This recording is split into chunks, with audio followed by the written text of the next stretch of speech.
Iniwan ni Derrick Rose ang kanyang sasahurin sana na $3.36 million sa Memphis Grizzlies pagkatapos na mag-request siya na i-waive nito sa season na ito mga boss. Dahil sa ginawa ni Derrick Rose ay nasa ibaba pa, hindi pa nakalampas sa kanilang cap hit itong Memphis Grizzlies. Sa ngayon mga boss, wala pa namang ginagawang desisyon si Derrick Rose kung siya ba'y magre-retiro o lilipat ng ibang kupunan. Sa ngayon, ito ang dalawang kupunan na pwedeng bagsakan niya sa season na ito.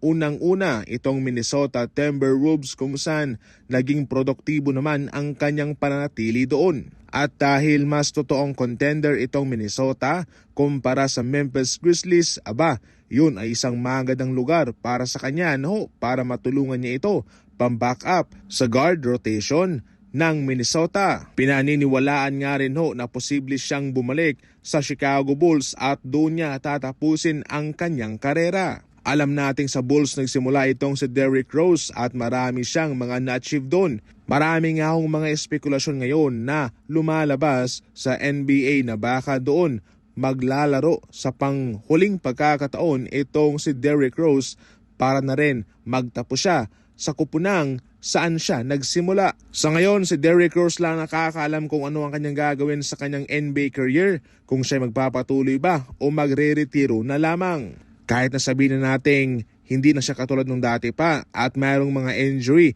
na kinakaharap at risky kung baga dapat mong sumugol sa kanya, mayroon pa rin naman siyang maibibigay para sa isang kupunan, especially yung kanyang pagiging veterano at maging leader sa mga batang player. Samantala mga boss, walang pakialam si Jeanie Buss kung ano ang iniisip ng mga NBA fans patungkol sa kanila. Ayon sa may-ari ng Lakers ay kanyang susubukan at hayaan na lang daw yung trabaho ang magsasalita para sa kanila para malaman nilang lahat na hindi naman daw talunan itong kanilang kupunan. Sa madaling salita, wag daw i-count off itong kanyang team at hayaan na lang yung performance ang magsasalita sa kanila.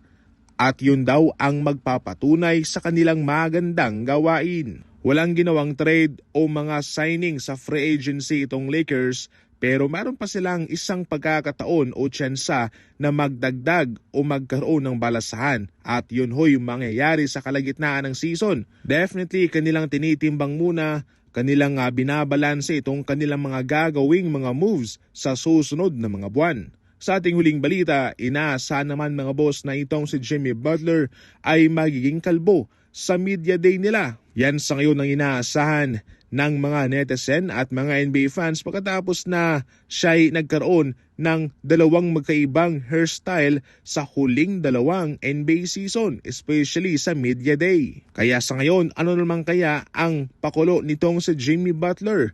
Totally, ayon sa iba, parang makikita nating kalbo si Jimmy Butler ngayon.